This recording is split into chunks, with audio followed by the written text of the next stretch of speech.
transmitiendo en... Recording in progress. Ya está, es que no, Ya está. no aparece todavía. Ya está. En la página ya está. Sí.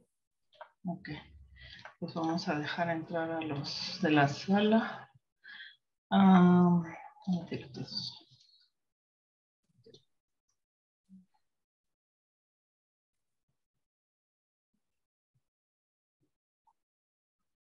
Sí, creo que ya. Perfecto.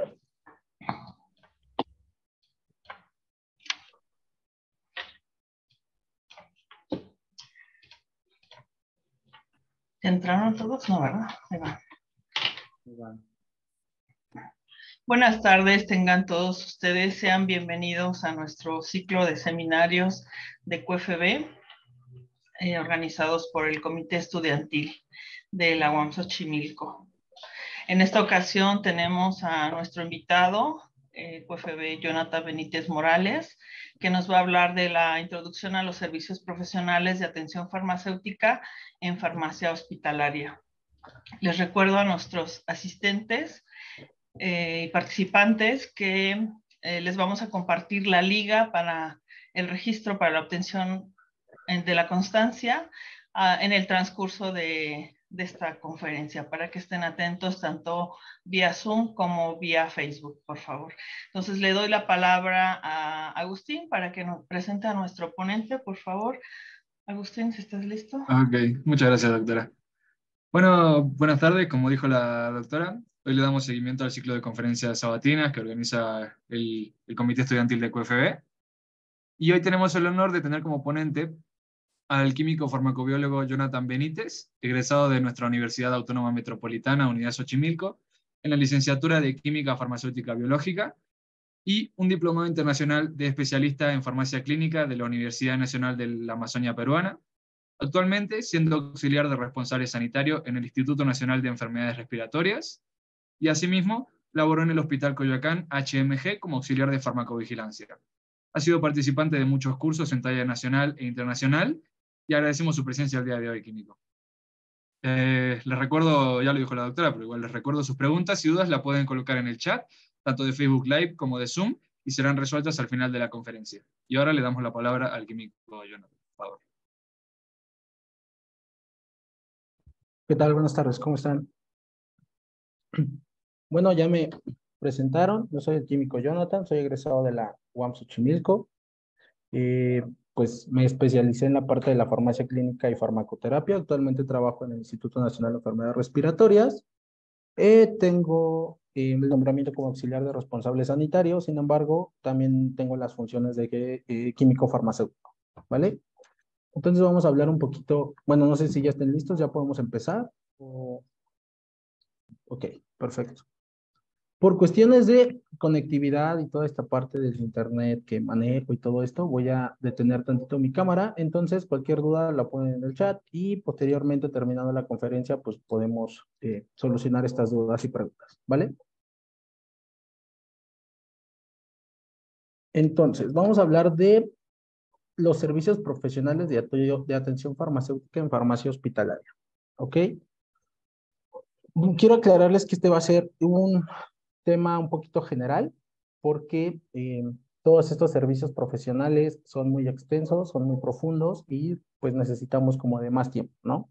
Por ahí hay un cursito que vamos a hacer también con una colega mía, donde pues se va a detallar un poquito a profundidad esta parte de los servicios y lo que pueden hacer los QFBs en esta área de trabajo, ¿no? Más allá de la industria farmacéutica, más allá de la dispensación en una farmacia comunitaria, de un responsable sanitario. Esta es una parte que podemos retomar y que está tomando mucho auge ahorita en estos tiempos. ¿Ok? Durante el contexto internacional de la farmacia hospitalaria, debemos de tomar en cuenta que en la antigüedad, o bien los boticarios, su objetivo era preparar, elaborar y dispensar los medicamentos que iban a requerir los pacientes, ¿ok? Así como informar sobre su correcto uso y administración. Yo lo hago y le comento para qué tipo de enfermedad es y cómo es que se lo va a administrar. Sin embargo, cuando llega la industrialización, la situación de los medicamentos va a dar un giro. ¿Por qué?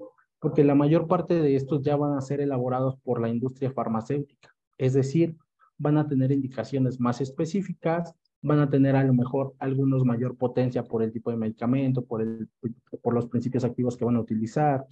Por lo mismo van a tener más riesgo de presentar reacciones adversas a medicamentos, las interacciones, y necesitan una mayor vigilancia y control de los mismos.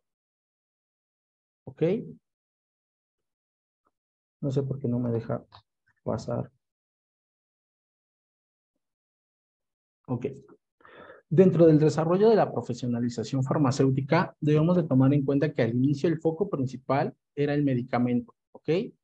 El medicamento era nuestro foco principal y el farmacéutico solo se le iba a conocer como un productor o un elaborador del medicamento, ¿vale? Posteriormente, pasando los años, va a llegar un cambio en donde el foco principal va a ser la atención al paciente. Una vez teniendo en cuenta que el paciente es nuestra principal preocupación y donde tenemos que tener una mejor calidad de vida para él, el farmacéutico va a poder llegar a ser un profesional de la salud. ¿Ok? Recordemos que aquí en México no fue sino hasta el 2019, si no mal recuerdo, en donde, bueno, al farmacéutico se le incluyó dentro de la Ley General de Salud. ¿Vale? Tomamos en cuenta que aquí hay un punto en el que quiero que estén un poquito presente, donde la farmacia hospitalaria ve al farmacéutico como algo más administrativo, ¿vale? Porque ahorita vamos a ver la diferencia entre farmacia hospitalaria, lo que puede ser una farmacia clínica y los servicios de atención farmacéutica. Entonces, quédense con este puntito ahorita, ¿va?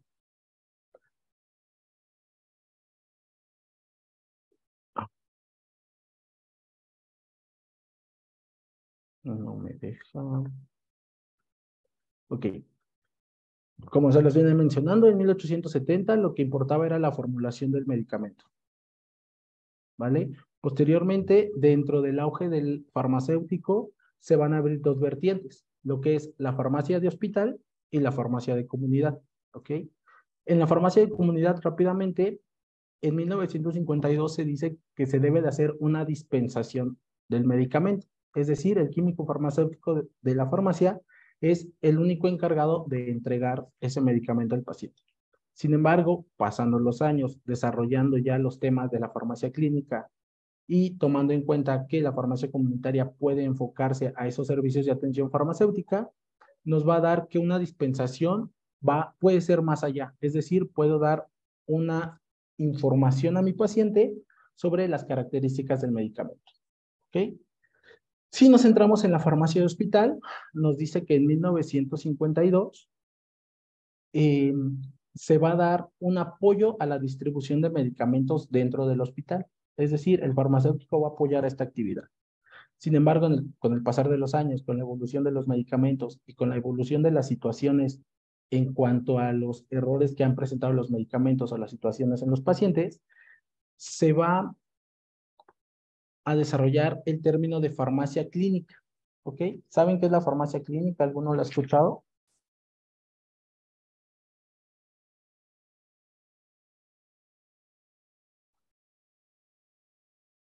No, ok. La farmacia clínica va a ser un servicio que va a tener la responsabilidad y el compromiso ético del farmacéutico sobre la farmacoterapia de mi paciente. ¿Ok? Es decir, la farmacia clínica va a apoyar tanto a la distribución de medicamentos del hospital y se van a hacer cargo de los resultados que den esos medicamentos en mi paciente. ¿Ok? Pasando los años, hasta 1990, se introduce el término de pharmaceutical care o atención farmacéutica, y bueno, en 2010 es donde empieza a tomar nuevamente este sentido de la atención farmacéutica a nivel nacional y mundial, ¿vale? En la parte de la farmacia comunitaria, nos vamos a enfocar principalmente a ofrecer servicios a los pacientes para una adherencia terapéutica correcta. Es decir, en la farmacia comunitaria, el paciente se va a hacer responsable de su medicación, mientras que en una farmacia hospitalaria o en una farmacia clínica, los responsables sobre el término o el tratamiento farmacológico vamos a ser los farmacéuticos y todo el equipo de salud.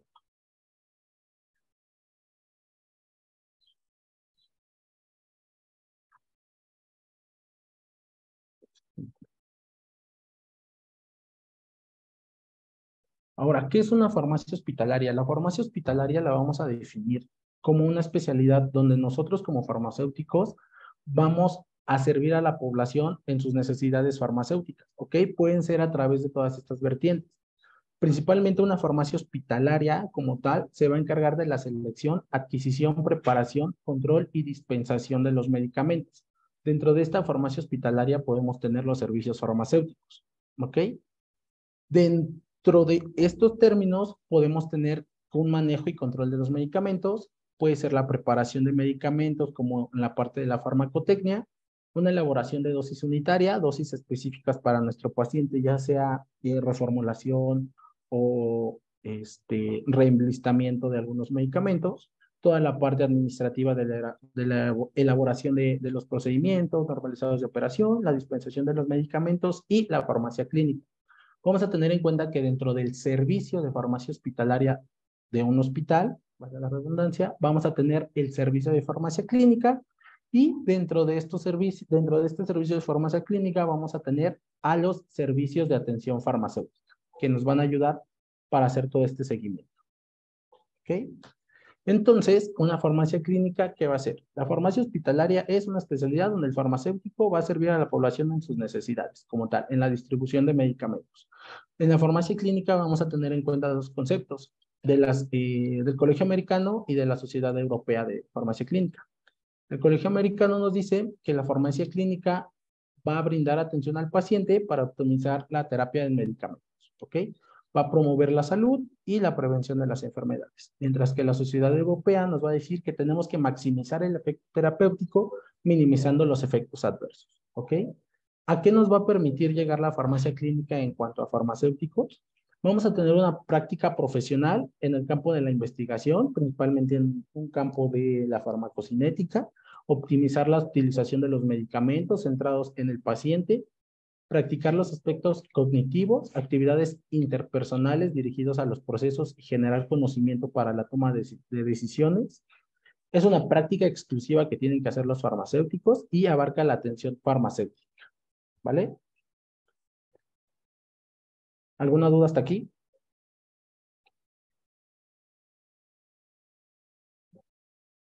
No, doctor, gracias.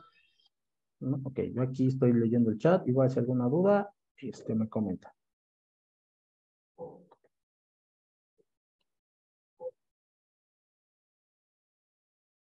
Bien, podemos definir entonces que la farmacia clínica, nuestro objetivo va a ser mejorar los resultados de salud por intervenciones farmacéuticas.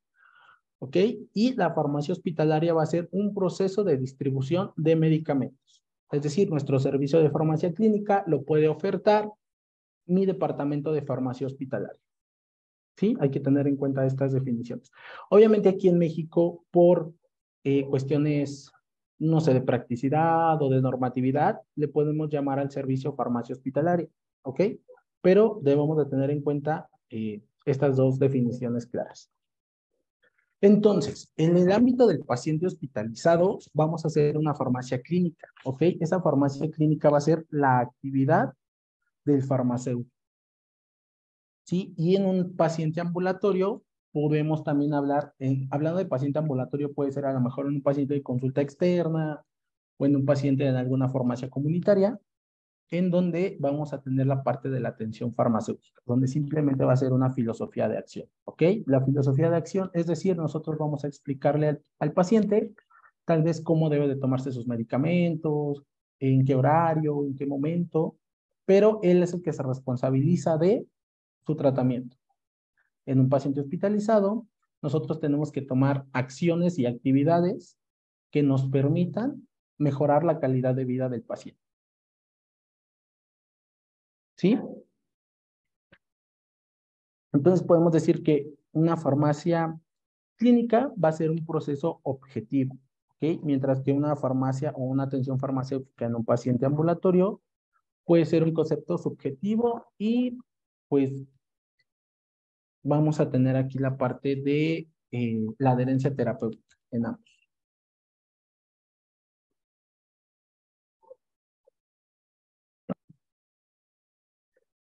Mientras fueron evolucionando todos estos procesos, nuestro mejor escenario, nuestro escenario ideal va a ser aquel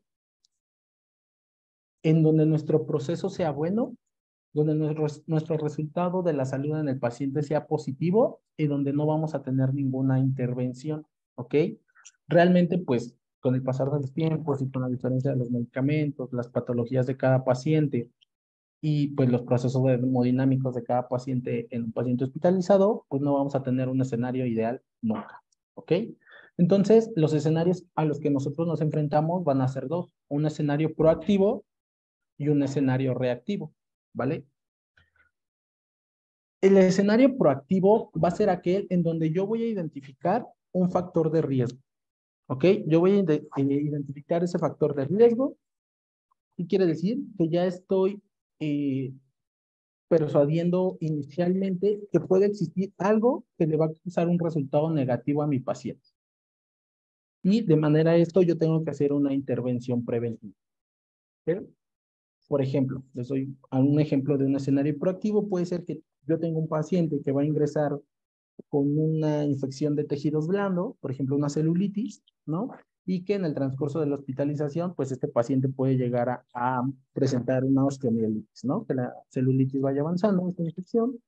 Por tanto, primero yo tengo que saber un tratamiento, ¿no? Principalmente la celulitis se va a dar por la infección de Staphylococcus aureus y yo tengo que ver qué tratamiento le voy a dar.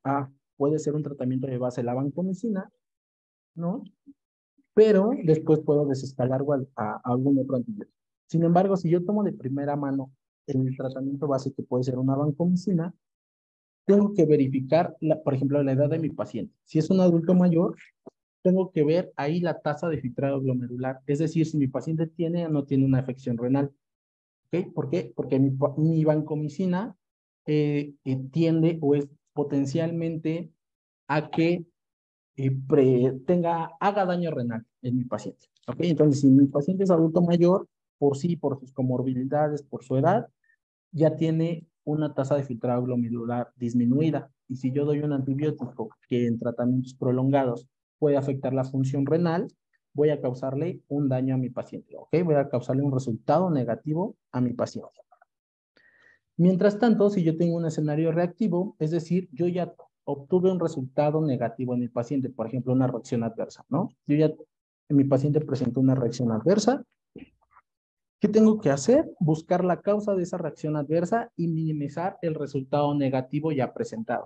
¿Ok? Entonces yo podría decirles que en un escenario proactivo podemos tener una revisión de la medicación o una idoneidad de la prescripción y transcripción junto con un seguimiento farmacoterapéutico, y en un escenario reactivo yo voy a tener lo que es la farmacovigilancia.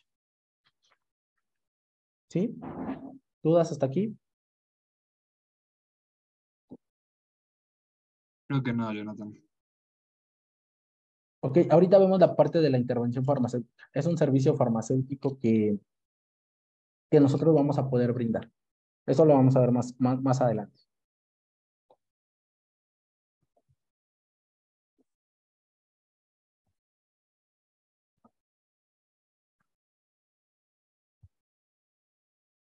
Entonces, dentro de nuestros servicios profesionales farmacéuticos podemos tener la farmacia clínica y la atención farmacéutica, los servicios de atención farmacéutica. Como ya se les había comentado, la idoneidad y el seguimiento farmacoterapéutico lo podemos ver como un servicio proactivo y la farmacovigilancia como un servicio reactivo. ¿Estos servicios a qué nos van a ayudar o a qué nos vamos a enfocar nosotros los farmacéuticos clínicos? A entender y a aumentar la calidad en la atención farmacéutica. Es decir, nosotros vamos a poder tener decisiones terapéuticas para tener o mejorar una terapia para que sea eficaz y segura. ¿Ok? ¿Por qué debe de ser una terapia eficaz y segura? Porque yo puedo tener pacientes en donde yo le prescribo AINES, ¿ok? Antiinflamatorios no esteroideos como ketorolaco, ketoprofeno, ketoprofeno y todo eso. ¿Ok? Los AINES me van a tender a elevar valores de BUN y de creatinina, ¿ok? Y estos valores elevados me pueden llevar a un daño renal agudo. Los diuréticos de asa, por ejemplo, como la furosemida, que se puede utilizar en afecciones cardíacas o en pacientes que no tienen un gasto urinario adecuado para hacerlos orinar. En un exceso o en un tiempo prolongado me pueden causar una deshidratación. Al momento de que me causen una deshidratación, me puede llevar a un daño renal agudo, incluso me pueden llegar a una necrosis y voy a causarle un daño más a mi paciente. ¿Ok? Por otro lado, los IECAS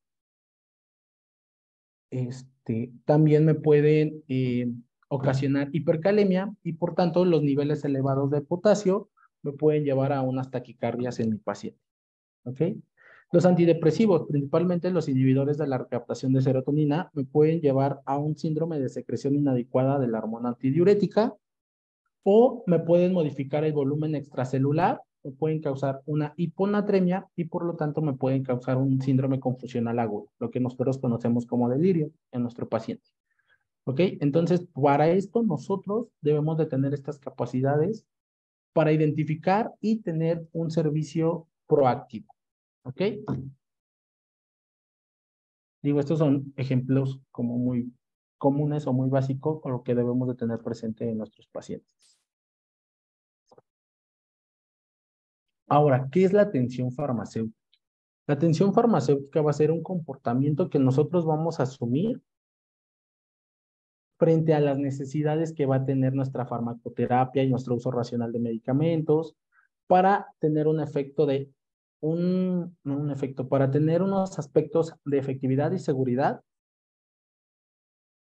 muy marcados en la farmacoterapia de mi paciente, ¿ok? Nosotros tenemos que hacer, más adelante te lo vamos a ver, un estudio NES, necesidad, efectividad y seguridad, en donde en la revisión de la medicación tenemos que evaluar ciertos puntos para poder hacer alguna intervención.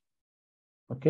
Entonces, una atención farmacéutica se va a encargar de la optimización de los tratamientos farmacológicos y el uso racional de estos medicamentos, como con un medicamento adecuado, con una dosis adecuada, un tiempo adecuado y al menor tiempo posible.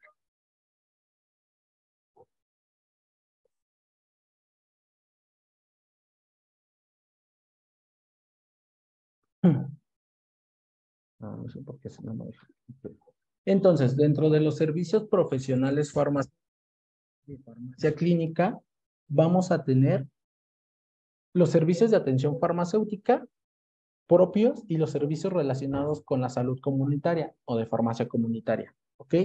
Aquí nosotros vamos a tener una diferencia porque si nosotros vemos aquí en los servicios de farmacia comunitaria, por ejemplo, parámetros clínicos, ¿no? Si nosotros nos encargamos de los parámetros clínicos que son a lo mejor una toma de glucosa, una toma de tensión arterial, nada más vamos a poder ayudar si no hay un plus que hacerle a nuestro paciente. Es decir, nosotros solamente le decimos, ok, tiene una TA estable, está dentro de los parámetros normales para su edad, siga con su tratamiento. Sin embargo, nosotros en los servicios farmacéuticos propios de la atención farmacéutica, vamos a tener esta responsabilidad de intervenir, ¿ok? Estoy muy repitiendo, sé que muchas veces la palabra intervenir, pero eso es nuestro trabajo y ahorita van a ver por qué. Los podemos dividir en dos grupos, los orientados al proceso de uso de medicamentos y los orientados a evaluar y mejorar los resultados de los medicamentos, ¿ok? Dentro del primer grupo vamos a tener una dispensación, una conciliación, una idoneidad, la farmacovigilancia, la educación, la adherencia y la formulación. Mientras que del otro lado solo vamos a tener el seguimiento farmacoterapéutico. ¿Y qué es cada uno de estos? ¿Okay? Para hacer cada uno de estos, mientras van a aumentar los recursos, más van a aumentar nuestras competencias, ¿vale? No va a ser lo mismo que yo pueda hacer a lo mejor un servicio farmacéutico básico, un intermedio o un avanzado, ¿ok? Se puede dividir en estos tres, sin embargo, las capacidades tienen que ser diferentes. En los básicos podemos hacer solamente una revisión de la medicación sin entrevista, en donde, bueno, nuestro farmacéutico solamente va a tener acceso, pues, a la parte de la historia clínica, de los medicamentos que el paciente venía tomando, sobre sus patologías, la validación de recetas y la dispensación de los medicamentos. En los intermedios, nosotros vamos a tener que tener unos conocimientos más estables en la parte clínica y vamos a intervenir un tiempo mayor para hacer estos servicios. Y en los avanzados, obviamente, pues ya vamos a tener a la parte de los farmacéuticos clínicos especializados y pues a la parte de ya con más conocimientos. ¿Por qué? Porque los servicios farmacéuticos se pueden dar en todos los ámbitos o en todos los departamentos de un hospital. Por ejemplo, en el hospital, en el primer hospital que yo laboré, es un hospital privado y yo era el único farmacéutico para todo el hospital, ¿no? En el turno nocturno. Entonces nosotros veíamos desde pacientes neonatos, cuneros, hasta pacientes pues geriátricos, terapia intensiva, unidad de cuidados coronarios, terapia intermedia. Entonces, mientras más vas avanzando en los servicios que tú puedes ofrecer, mayor son las capacidades y los conocimientos que tú debes tener. ¿Ok?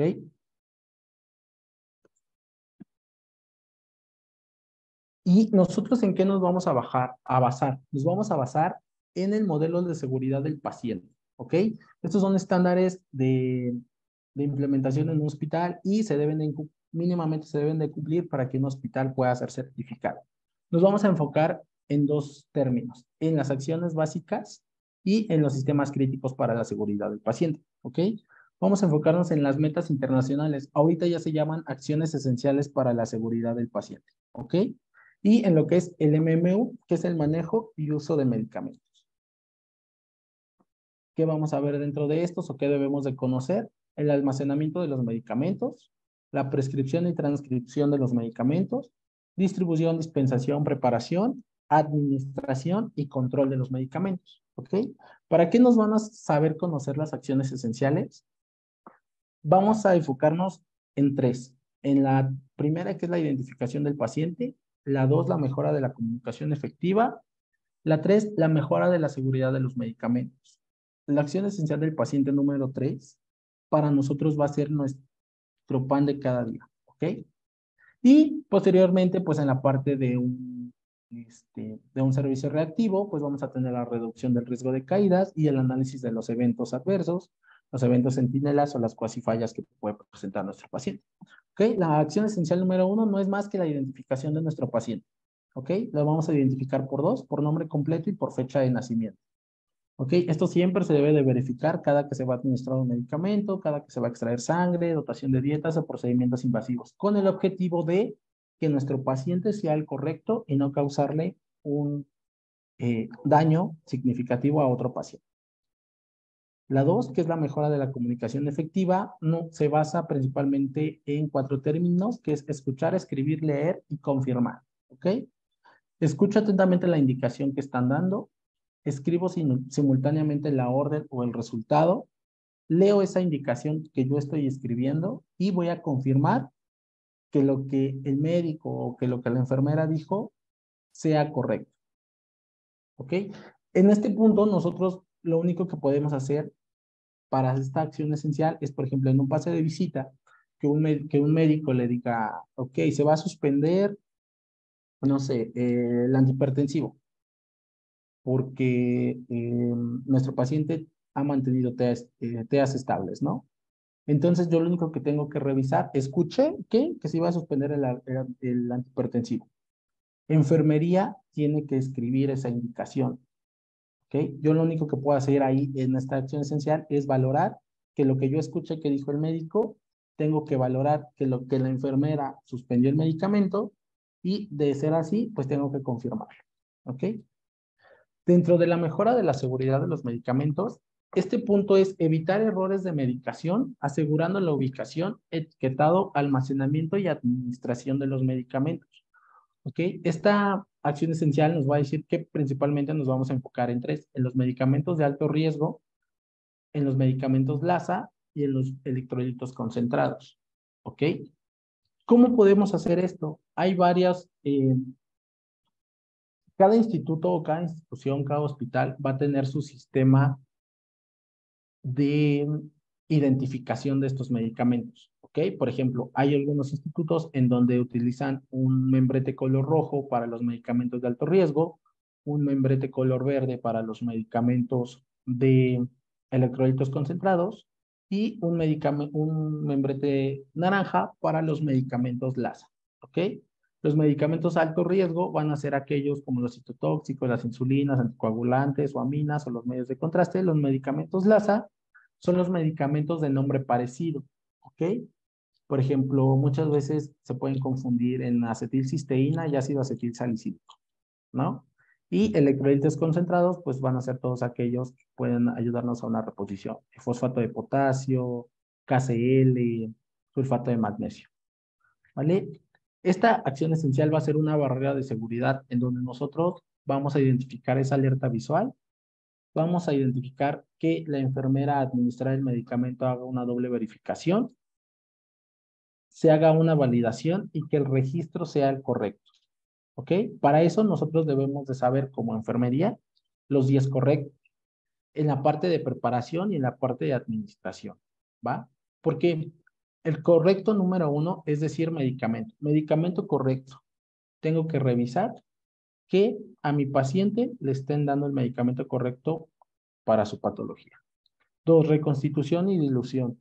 Tenemos que ver que el volumen en el que se está reconstituyendo sea el adecuado. ¿Por qué? Porque tenemos medicamentos que son muy irritantes. Por tanto, si lo pongo en menos volumen y en un tiempo de infusión muy elevado, en un tiempo de infusión menor, voy a poder causarle un daño a mi paciente a nivel de, pues de que se le irrite la vena, de que colapse la vía, ¿no? Entonces tengo que ver esta parte. La indicación y dosis, pues es muy importante ver qué dosis la voy a administrar a mi paciente, porque va a haber medicamentos en los que se deben de ajustar a función renal, medicamentos en los que depende, por ejemplo, antibióticos como el trimethoprim sulfamethoxazol, depende de para qué lo vas a utilizar, para qué microorganismo lo vas a utilizar, es el rango de dosis que nosotros vamos a calcular por el peso de mi paciente, ¿no? La vía de administración, hay medicamentos que no se pueden pasar por vía intravenosa, que solamente pueden ser a lo mejor por vía subcutánea, por vía oral, o va a haber medicamentos que por sí en la ficha técnica te va a decir que se deben de administrar IV, pero en las recomendaciones fuera de marbete o off-label, como se le conoce, nos van a decir que se pueden administrar por otras vías, ¿ok? Entonces eso también nosotros lo debemos de ver. La hora de administración, debemos de tener un cuidado en esto. ¿Por qué? Porque, por ejemplo, en los antibióticos, ¿no? Hay antibióticos que son fármaco, tiempo dependientes y dosis dependientes. Es decir, si a los fármacos que son tiempo dependientes los administro en un horario incorrecto o me paso o disminuyo el intervalo, puede haber ahí un cierto cambio en las concentraciones plasmáticas, ¿ok? En la parte de la administración, tenemos que estar centrado en el paciente, que nuestro paciente sea el correcto, otra vez, ¿no? Esta parte de informar al paciente, por lo regular, es de enfermería. Enfermería tiene que notificarle qué medicamento se le va a administrar y para qué es ese medicamento. La velocidad de administración, eso sí lo debemos de conocer nosotros. ¿Por qué? Porque hay medicamentos que son estables para cierto tiempo. ¿Ok? Por ejemplo, un isavuconazol es estable diluido 6 horas, ¿no? Entonces, si mi velocidad de infusión, el médico me la está indicando que pase para 24 horas, voy a perder estabilidad del medicamento. Entonces, dentro de la velocidad de administración, también debemos de tener en cuenta la duración de nuestro fármaco diluido, nuestro fármaco reconstituido. Por ejemplo, una albúmina, al no tener conservadores, no se puede usar más allá de 4 horas, ¿ok? Entonces, si yo veo que mi médico, la velocidad de administración me da, según los cálculos, para 12 horas, ahí lo que tengo que hacer es recomendar que cada 4 horas se cambie mi frasco de albúmina al fin de completar toda la infusión. Y pues todo debe de tener un registro y debe de tener un seguimiento de las administraciones. ¿Ok? ¿Hasta aquí alguna duda? Creo que no, Jonathan. Igual las dudas las dejamos hasta el final para la sección de preguntas y Ok, respuestas, ¿te parece? perfecto.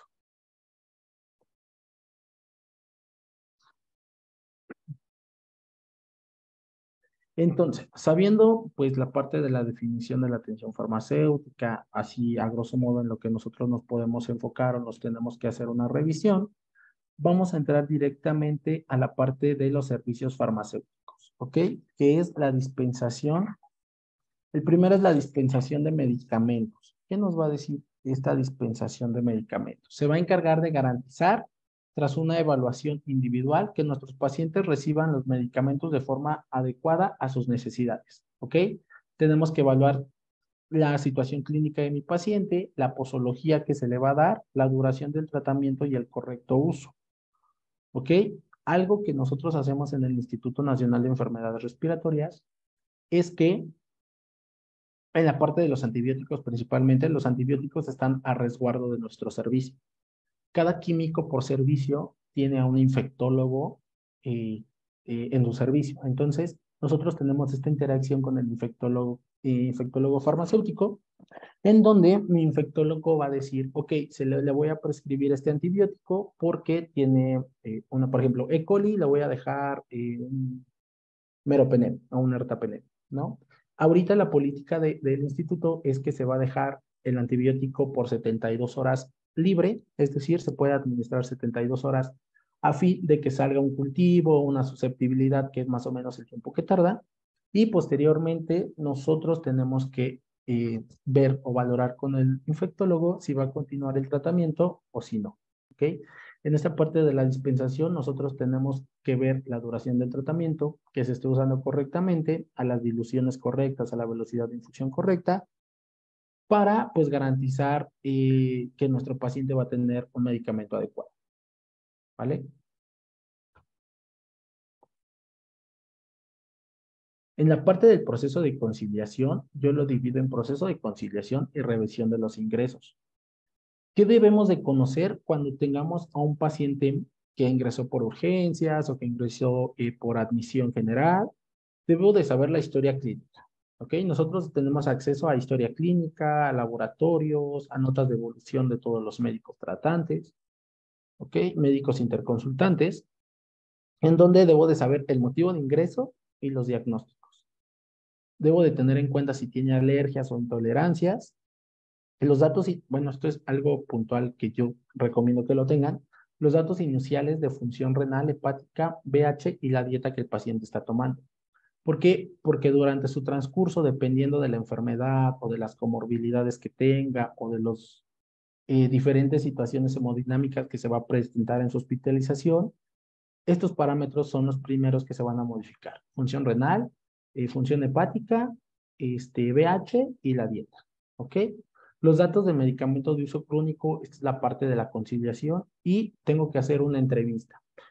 Ojo aquí, depende del instituto, depende del hospital, es si el farmacéutico hace la entrevista para el proceso de conciliación o si lo hace el médico o si lo hace enfermería. ¿Ok? ¿Qué es un proceso de conciliación?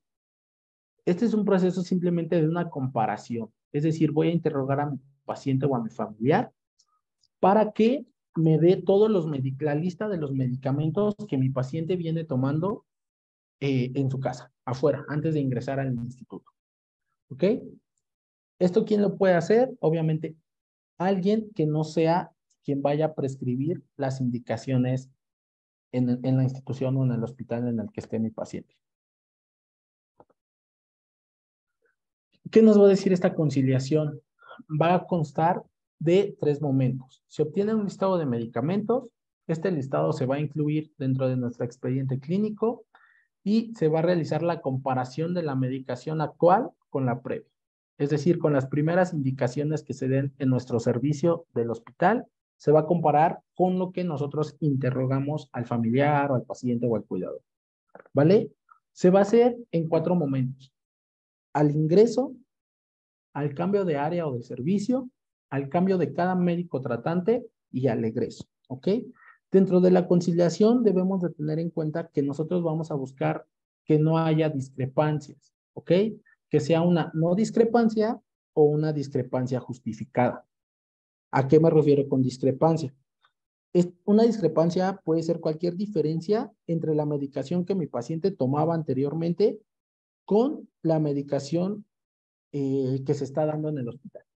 ¿Ok? Esa es una discrepancia. Por ejemplo, al ingreso, yo tengo y entrevisto a mi paciente y me dice que viene tomando enalapril, que viene tomando metformina para su diabetes, que está tomando tamsulosina porque tiene hiperplasia prostática benigna, ¿no? Entonces, yo tengo enalapril.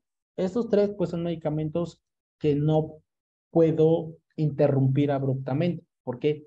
Porque uno me está controlando la presión arterial, el otro me está controlando los niveles de glucosa y, bueno, el otro me puede ayudar a que mi paciente tenga un gasto urinario adecuado, ¿no? Entonces, si yo veo que en las primeras indicaciones que el médico hizo en el servicio de urgencias, por ejemplo, no hay ninguno de esos tres, ¿no? Si no hay ninguno de esos tres, yo tengo que ir con el médico a preguntarle, oiga, doc, el paciente venía tomando estos medicamentos, ¿se van a continuar o no se van a continuar? Si me dice, sí se van a continuar, el médico los tiene que anotar en las indicaciones, ¿ok? Si me dicen, no, no se van a continuar, el médico tiene que anotar el por qué no se van a continuar.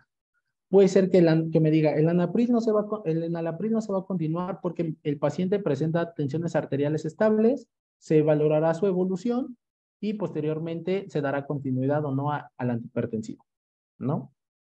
Entonces, eso es lo que nosotros tenemos que comparar, lo que mi paciente venía tomando con los medicamentos que mi médico me está indicando al ingreso de mi paciente. ¿Ok?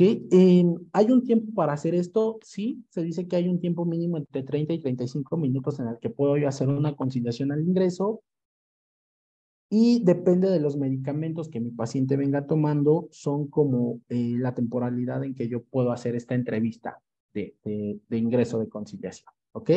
Al cambio de área es, por ejemplo, que mi paciente ya está en urgencias y va a subir a piso.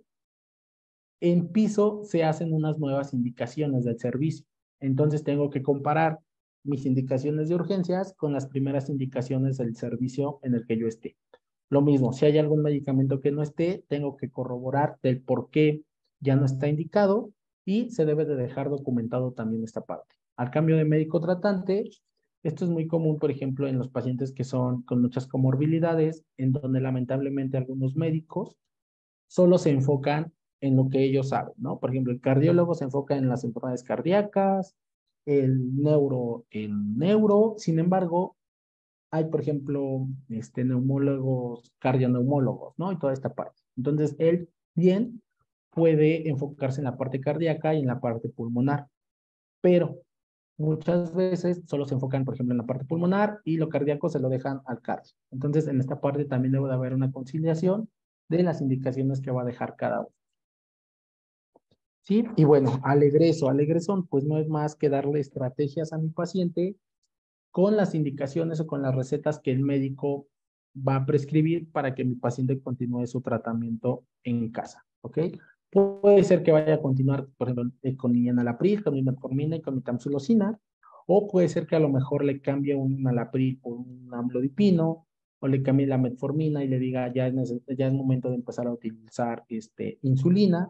Entonces yo tengo que darle a mi paciente este conocimiento y estas características de cada medicamento con el que se va a ir para saber, para decirle cómo lo debe de tomar, en qué horario, si con alimentos, sin alimentos, ¿vale? Entonces, esta es la parte de la conciliación al egreso.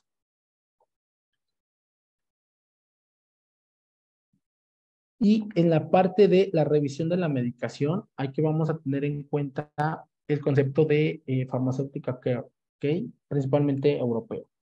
¿Qué nos dice? Que va a ser una evaluación estructurada de los medicamentos de un paciente con el objetivo de optimizar su utilización y mejorar los resultados de salud. ¿Ok? Esto va a implicar detectar los problemas relacionados a medicamentos y recomendar las intervenciones.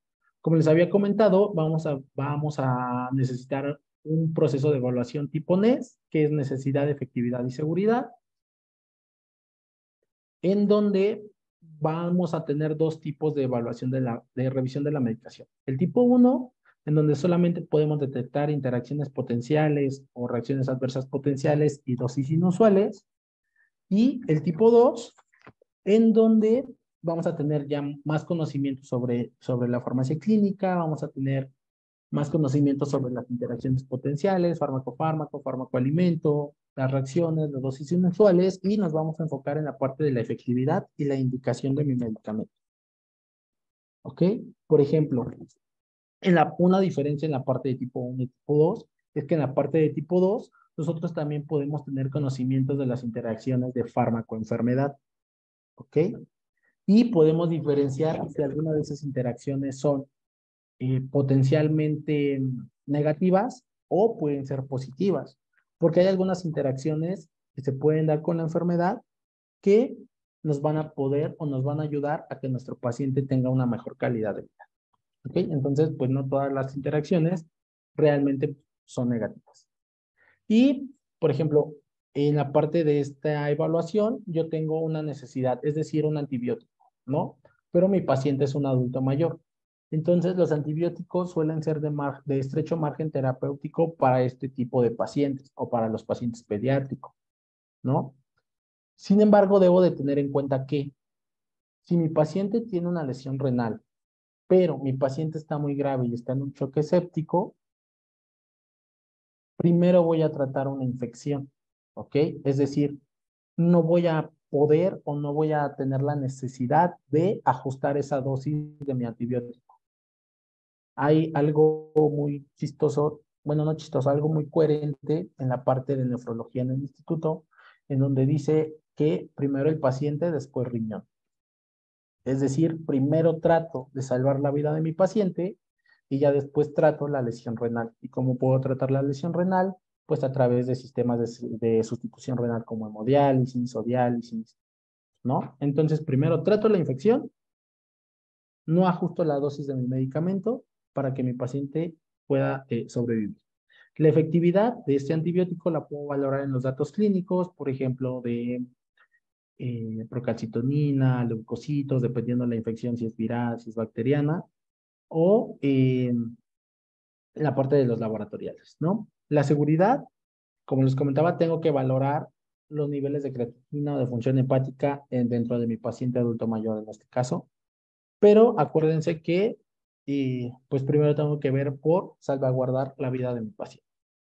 Y después de esta medicación nos podemos ir a lo que es una idoneidad de la prescripción, que es lo que hacemos aquí en, en los institutos o en los hospitales, en donde yo voy a hacer una evaluación y un análisis de todas las características de mi medicamento, la dosis, la frecuencia y la vía de administración, si existe una duplicidad terapéutica, si a lo mejor mi paciente tiene alergias o sensibilidades, no sé, a lo mejor es alérgico a la penicilina y mi médico le prescribe piperacilina tazobactam, que es un derivado de penicilina, entonces por ahí puede haber una reacción cruzada y me puede dar también una reacción adversa a ese antibiótico, ¿no? Elaboración con respecto al criterio del uso de los medicamentos, el peso de mi paciente y todas las demás información fisiológica. ¿Por qué? Porque no va a ser lo mismo un paciente que esté saturando con unos niveles de oxígenos estables o un paciente que lo tenga en ventilación mecánica invasiva, ¿no? Que esté intubado, todo lo hemodinámico de uno y del otro va a ser completamente diferente. En la parte de la idoneidad de la transcripción, tengo que ver que las indicaciones de a lo mejor si lo hacen indicaciones por turno o indicaciones por día, estén totalmente actualizadas con las del día anterior o con las del turno anterior. La actualización del CARDES de enfermería, ¿por qué? Porque ahí nosotros vamos a darnos cuenta si lo están administrando correctamente, si tienen el volumen correcto, la hora correcta, ¿ok? La actualización de la receta y o pedido del medicamento también, porque muchas veces, pues, hay varios medicamentos con el mismo principio activo, pero no las mismas vías de administración.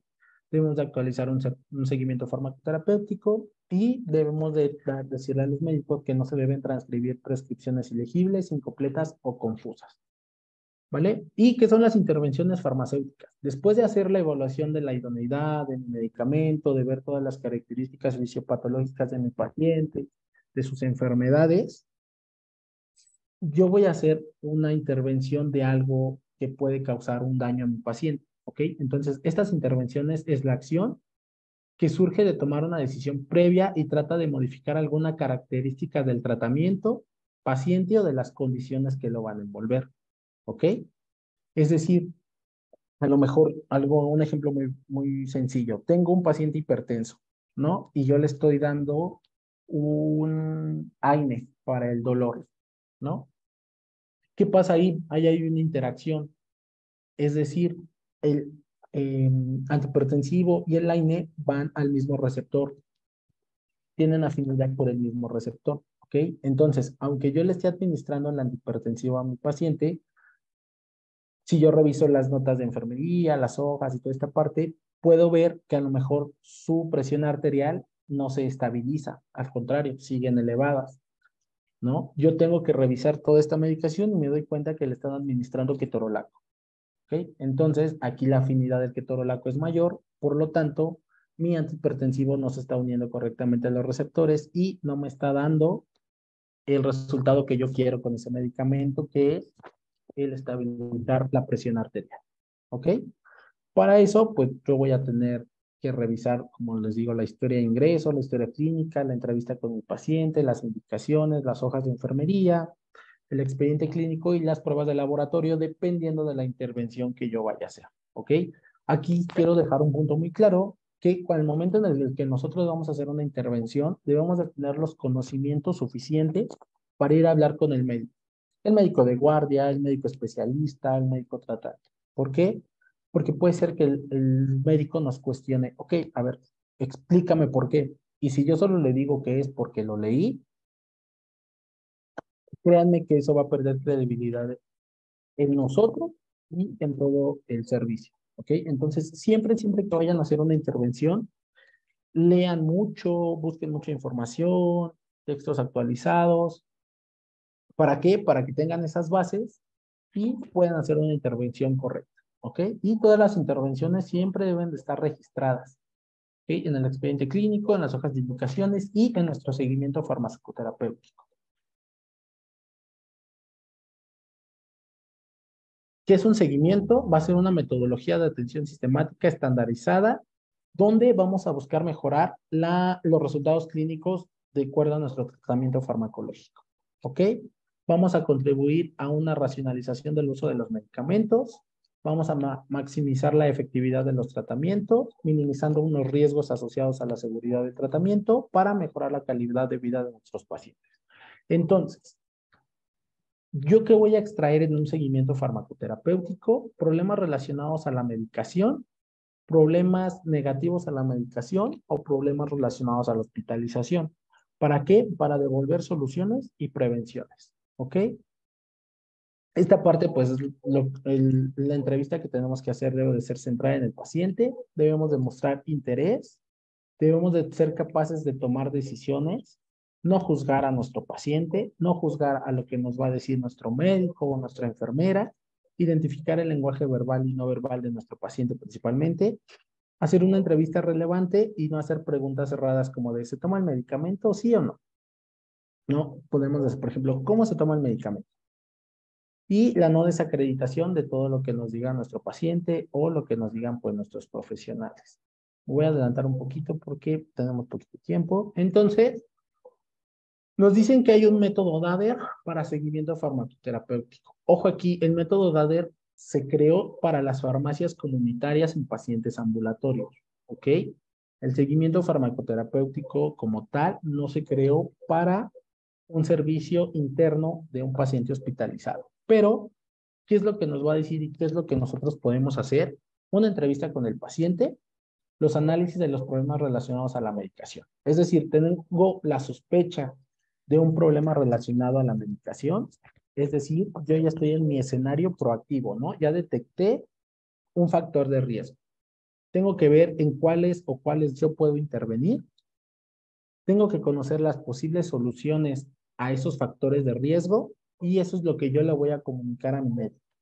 Y mi médico me va a decir, ok, tienes toda la razón, te acepto tu intervención y en ese momento va a haber un nuevo estado de situación de mi paciente. ¿Ok?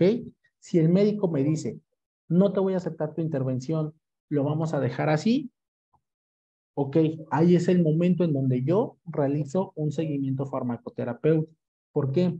Porque no tiene caso que yo abra un seguimiento farmacoterapéutico en una intervención que fue aceptada y que sé que ese factor de riesgo que yo había encontrado no le va a causar ya ningún daño a mi paciente porque ese factor de riesgo fue eliminado.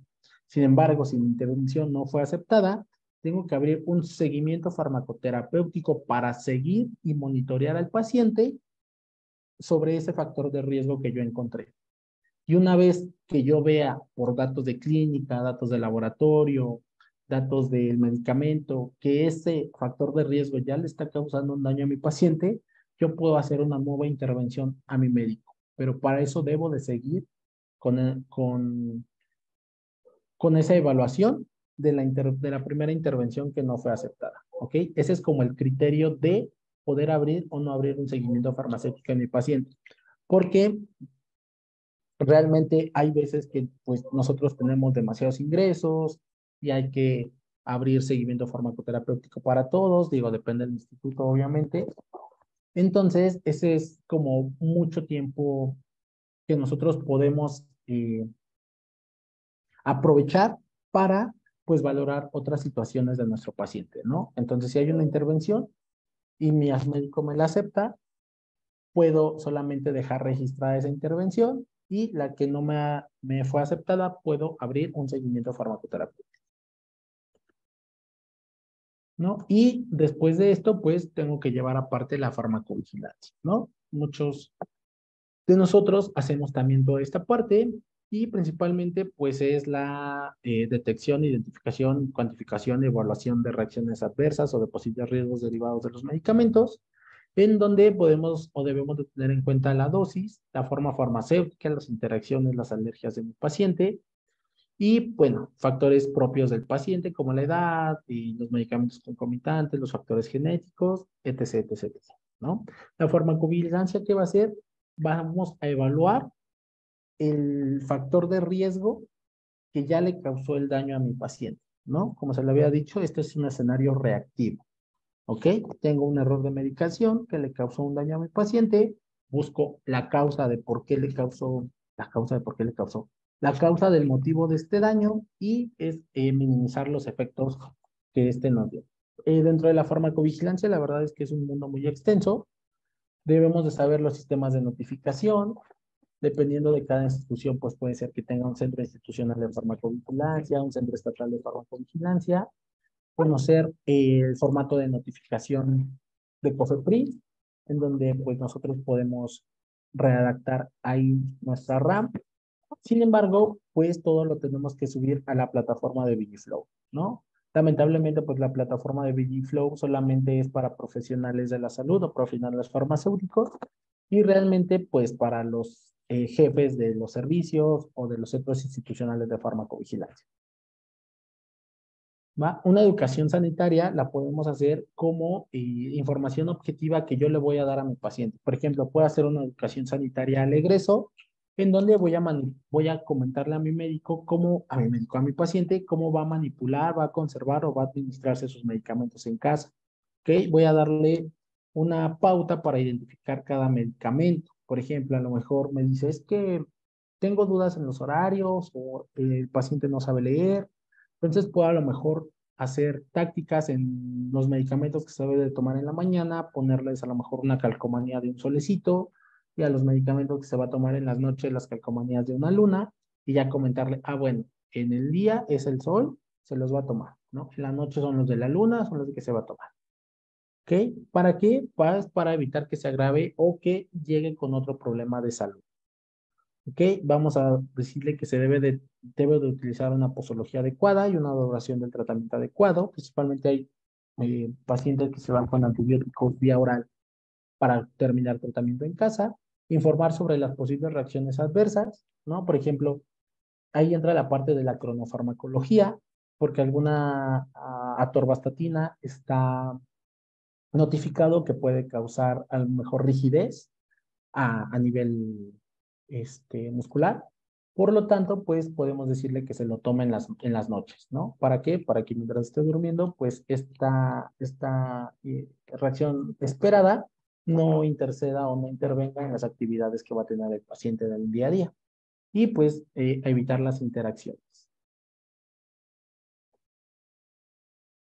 ¿Ok? Y es muy importante también identificar a quién le vamos a dar una educación farmacéutica, porque hay veces, otra vez, muchos pacientes, a lo mejor soy el único en el hospital y se van 8 pacientes, ¿no? De alta. Y a los 8 pacientes tengo que armarles un plan de egreso, tengo que decirles cómo se lo deben de tomar, tengo que buscar estrategias, pero pues a lo mejor hay algunos en los que se van con menos de 2 medicamentos, en los que pues no es necesario hacerle un plan de alta, ¿no? En cuanto a su terapia farmacéutica. Por lo tanto, debo de identificar que mi paciente tenga más de 2 medicamentos, que mi paciente tenga a administrar esos medicamentos por más de 3 días, instrucciones específicas de administración, ¿no? Por ejemplo, las insulinas, hay veces que los pacientes se van con catéteres epidurales, catéteres subcutáneos, en donde les van a estar administrando buprenorfina, a lo mejor para los pacientes que ya tienen cáncer en etapa terminal, en toda esta parte, medicamentos que tengan un estrecho margen terapéutico, que tengan enfermedades crónicas y que sean muy vulnerables, como por ejemplo pediátricos o adultos mayores, ¿no? Y debo de diseñar una sesión, depende de la patología de mi paciente, las medidas de prevención o control que yo voy a darle a mi paciente, la razón de la indicación del medicamento y el objetivo del tratamiento que él se va a tomar.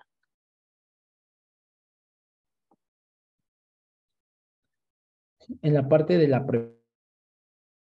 preparación, algunos institutos, algunos hospitales tienen esta parte de la preparación y dosificación en un entorno seguro, en donde pues puede ser una reformulación del medicamento, ¿no? Nosotros, por ejemplo, en el instituto hay veces en el que se tiene que reformular furosemida para pacientes pediátricos o hay momentos en los que se tiene que hacer alguna crema.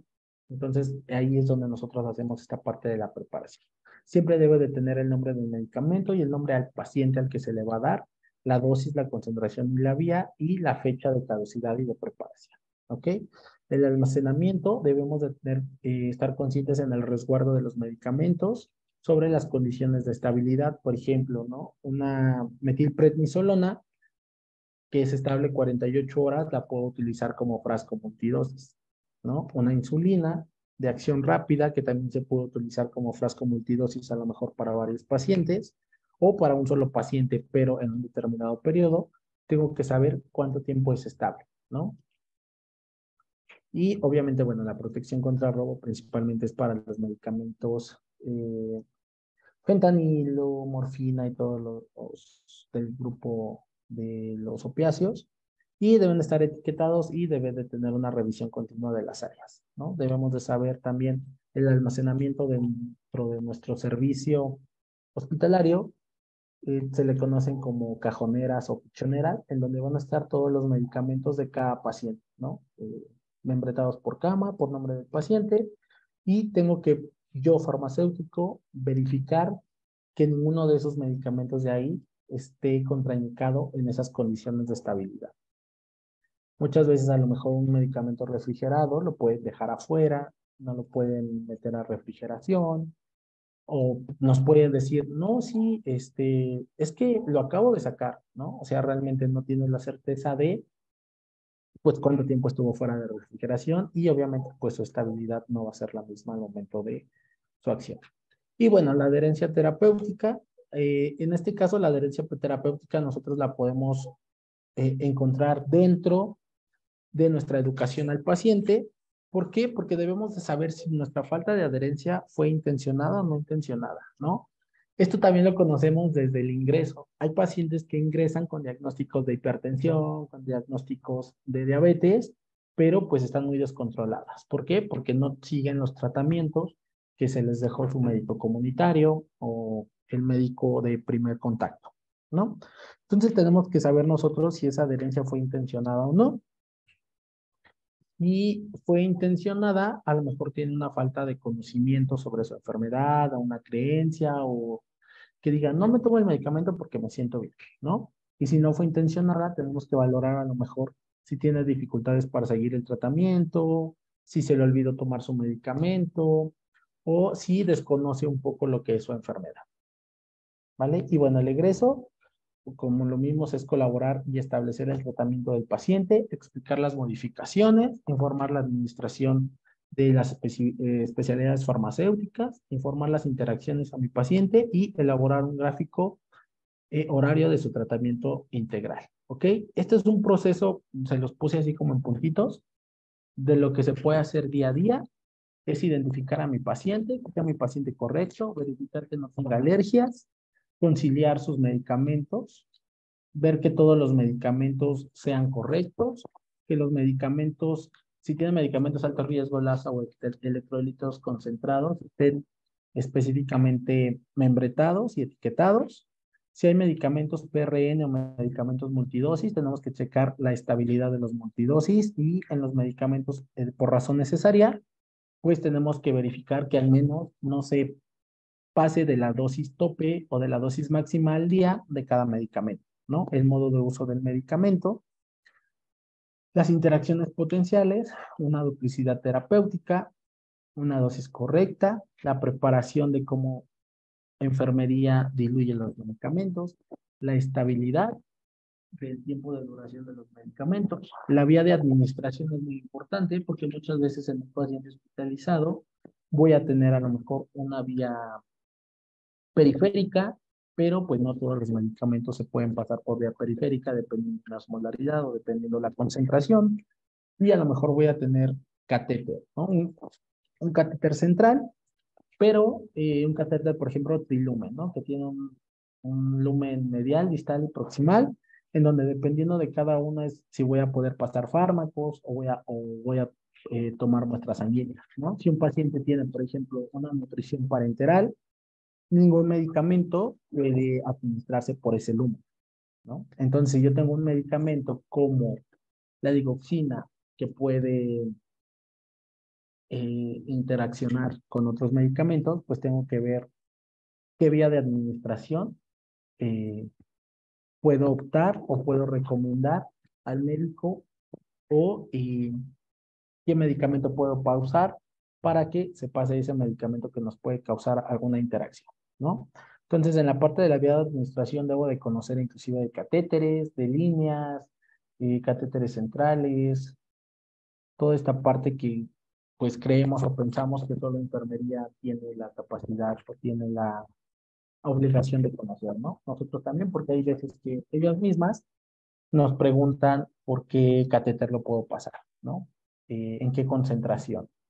¿En cuánto volumen lo voy a diluir? Si tiene restricción de líquido mi paciente, ¿cuál es el volumen mínimo a lo que lo puedo llevar? ¿No? Y si solo tiene vía periférica, ¿cuánto tiempo máximo para que no le cause una irritación en la vena y no se disfuncione su vía?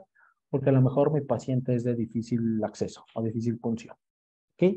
La periodicidad, es decir, pues cada medicamento cuánto tiempo puede tener. Hay medicamentos que pues pueden causar un daño con una administración prolongada, la velocidad de infusión y el almacenamiento. ¿Va? Esto, bueno, es como lo que hacemos día a día en nuestros pacientes. La verdad es que esto es muy general, es como para que den una idea de lo que ustedes pueden hacer dentro de la parte de la farmacia hospitalaria, de la atención farmacéutica, y pues que vean que todo esto es otra rama a la que se pueden, a la que se pueden dedicar. Y la verdad es que es muy padre, es muy bonita, cuesta mucho al inicio porque tienes que estudiar, bueno, al menos a nosotros, no sé si todos los de ahí sean de la UAM o no, pero bueno, en cuanto a mi experiencia de la universidad y en esta área, pues a nosotros no nos enseñaron como la parte de esto, ¿no? Nosotros nos tocó aprender por fuera, estudiando, viendo, preguntando, conociendo y pues nada. Espero les haya entrado a lo mejor un poquito de interés sobre esta parte, que quieran dedicarse a esto y pues no sé, ¿qué piensan ustedes? A ver, quiero escuchar sus dudas, sus preguntas. Ya nos pasamos un poquito del horario y eso que traté de resumirlo lo más que pude. Está bien, Jonathan, muchas gracias. Fue muy interesante. Primero, bueno, agradecerte mucho por estar hoy y bueno, vamos a continuar con la sección de preguntas y respuestas. Creo que ya tenemos algunas. No sé por qué no los puedo ver. A ver, aquí tengo una, Jonathan. En dado caso de que el médico no dé una prescripción correcta y nosotros nos percatemos de ello, ¿en qué momento se lo debemos comentar al médico? ¿Durante la consulta o al finalizar? Ok, aquí hay varias situaciones. Si yo me doy cuenta que mi prescripción no es correcta, uno, puedo ir en ese momento en el que yo me doy cuenta con el médico y decirle, doc, esta prescripción no está completa, a lo mejor le falta la dosis o la dosis es inadecuada, le falta la vía y el médico ahí me lo puede cambiar. Es muy importante que yo lo diga en el momento en el que yo me doy cuenta, en el que yo detecto este factor de riesgo, ¿ok? No me voy a esperar, a lo mejor si lo detecto a las 8 de la mañana, pero ese día mi pase de visita va a iniciar a las 9:30, puede ser que la hora de administración de mi medicamento sea a las 8:30 de la mañana, ¿no? Entonces, en el momento en el que yo detecte ese factor de riesgo, yo tengo que ir con mi médico a hacer esa intervención.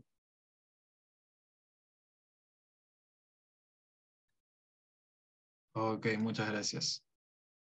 A ver, aquí tenemos otra pregunta que viene con un contexto.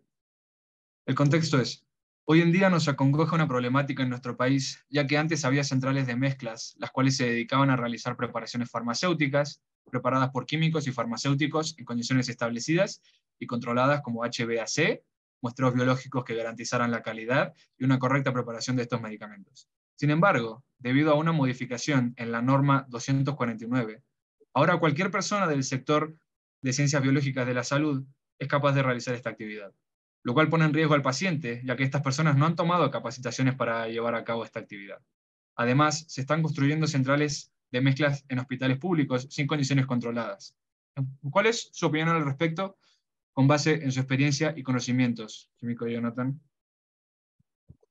Sí, sí, la verdad es que tiene toda la razón. Hay veces en las que, pues, se hace central de mezclas, inclusive, pues, queriendo obtener un apoyo hacia los pacientes, ¿no? Pero, pues, muchas veces el personal sí no está calificado para hacer estas actividades. Pues ahí, la verdad es que mi punto de vista es que los jefes deberían de tener ese criterio para contratar al personal calificado, a un personal que tenga ya conocimientos o expertise en esta parte de central de mezclas, porque pues sí, deben de ser condiciones específicas, condiciones asépticas y condiciones donde pues no se puede tener ni siquiera un mínimo error, ¿no?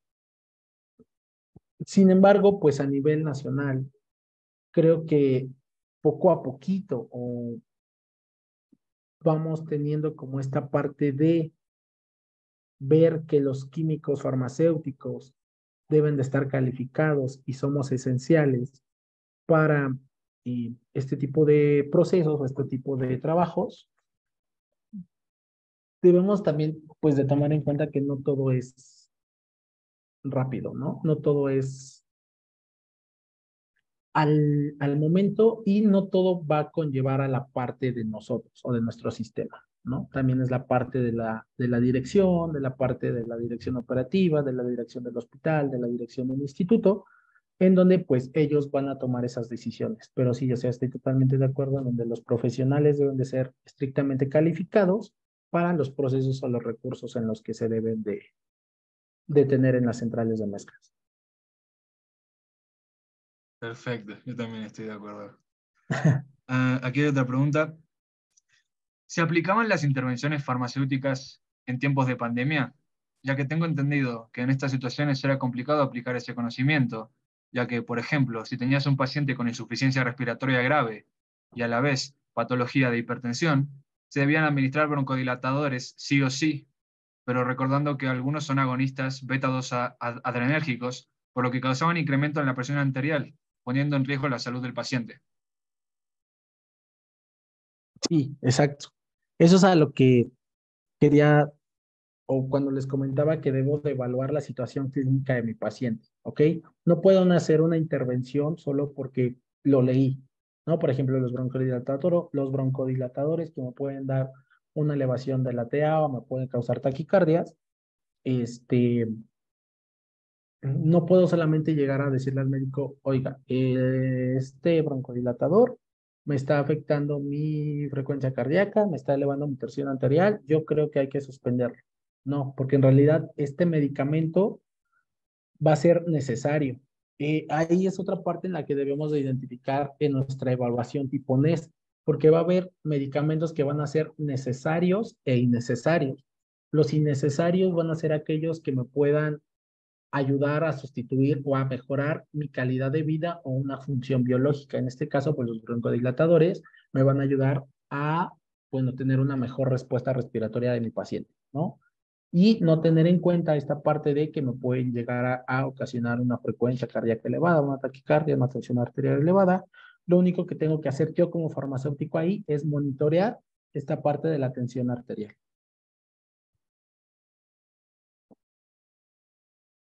Gracias, doctor. Perdón, químico. Aquí tengo otra pregunta.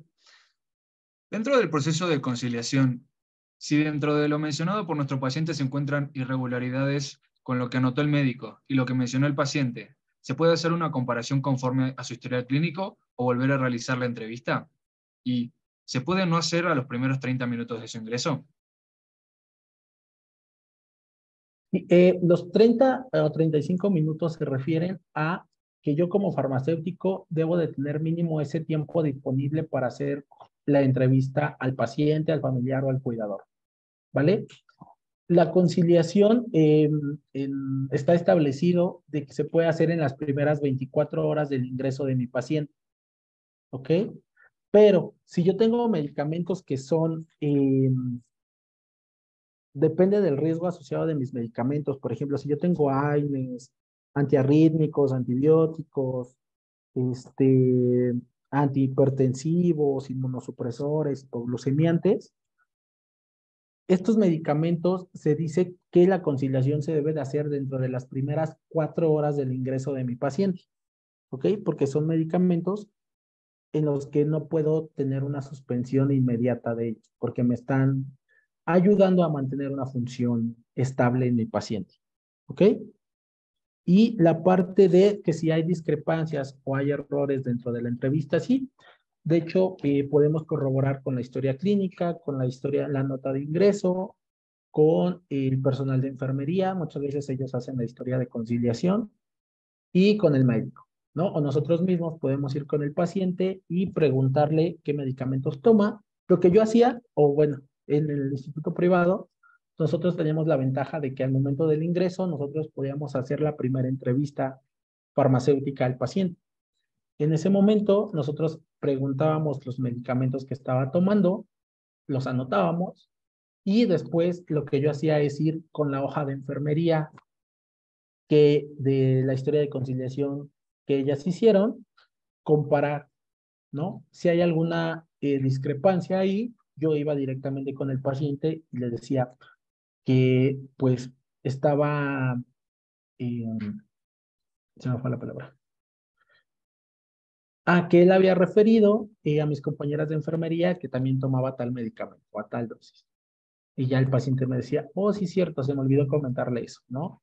O comentarle al médico y el médico ya en su pase también, él le pregunta qué enfermedades tiene, qué medicamentos toma y ya entre nosotros tres ya podríamos ver estas discrepancias y tener una historia de conciliación más adecuada de mi paciente.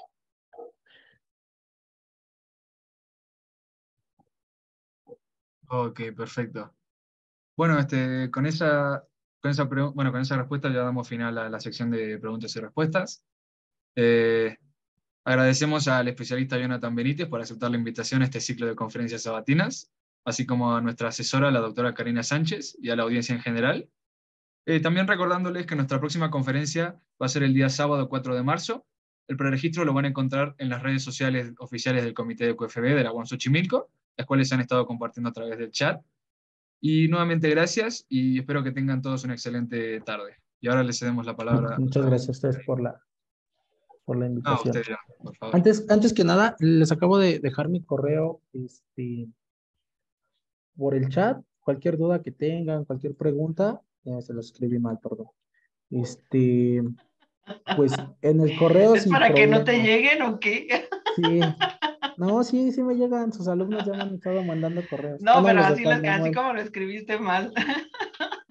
Ya, Sí. ahí está, listo. Cualquier duda que tengan, cualquier pregunta, o sea, de verdad, este es un mundo, o sea, es un mundo muy bonito, es estar al lado de la cama del paciente, es tener intervenciones y comunicación con todos los profesionales de la salud, médicos, enfermeras, camilleros, de nutrición, de inhaloterapia. O sea, aprendes demasiadas cosas y ellos aprenden demasiadas cosas de ti si te enfocas de lleno a esta parte de la farmacia hospitalaria, la atención farmacéutica. Inscríbanse al curso que viene porque va a estar más detallado. Exactamente. Vamos a hacerle promoción. A Sí. ver, ¿me dejas compartir? No, Ándale, por fin. pues no sé qué tengo que hacer. Ya, a ver, yo lo Ya, detengo. Pues listo. para invitarlos, quienes nos están siguiendo aquí en Zoom, en las redes sociales, estos son los temas que vamos a abordar en los 10 seminarios que vamos a tener. El siguiente es Educar por la Paz. Vamos a tener al doctor Jean-Louis Viñá, que nos va a hablar de este interesante tema. Él es príncipe de Bantú, de Camerún, y nos va a hablar de este tema. Así que no se lo pierdan, por favor, porque va a estar muy interesante. A ver, no quiere esto hacerse grande. Ahí está.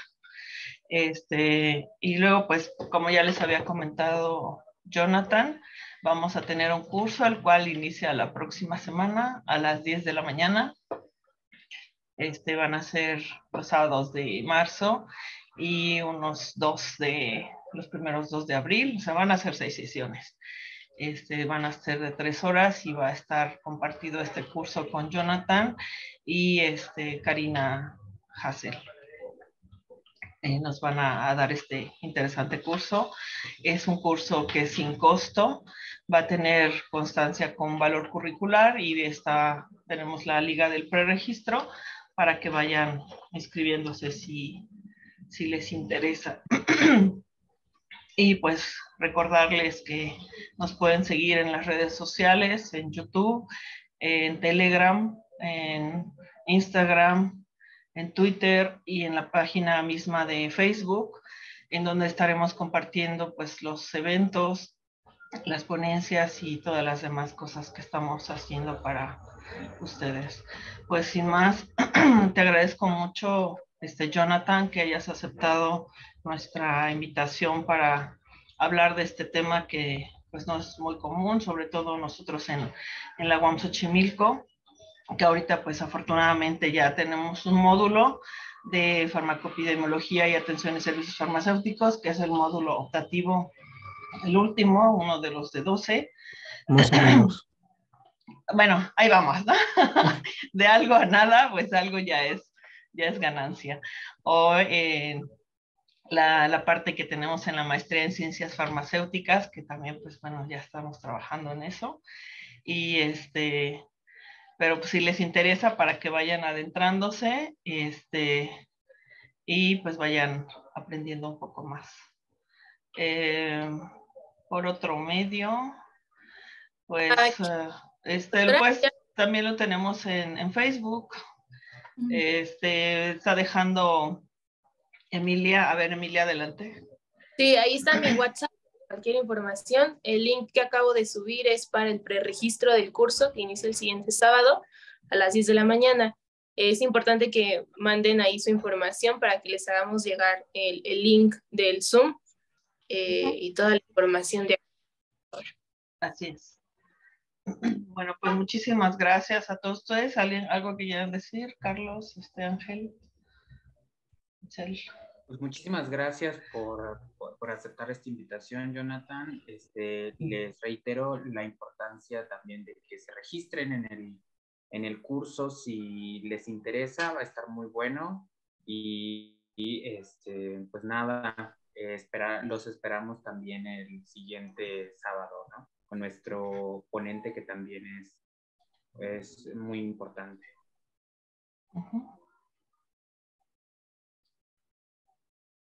Bueno, pues nada más recordarles que las constancias se darán al final de todo el ciclo, para que no estén esperando que van a hacer al final de la sesión, no, van a hacer al final de todo el ciclo, se les enviarán por correo y va a ser de manera institucional. La institución se los va a enviar directamente, entonces también a ti te lo vamos a enviar, Jonathan, por tu constancia, por correo. Okay. Bueno, pues muchísimas gracias a todos. Ya es un poquito tarde, que tengan buen provecho y que la pasen muy bien. Nos vemos el próximo sábado. Hasta luego. Gracias, hasta luego. Hasta luego. Gracias. Hasta luego, buen fin de semana.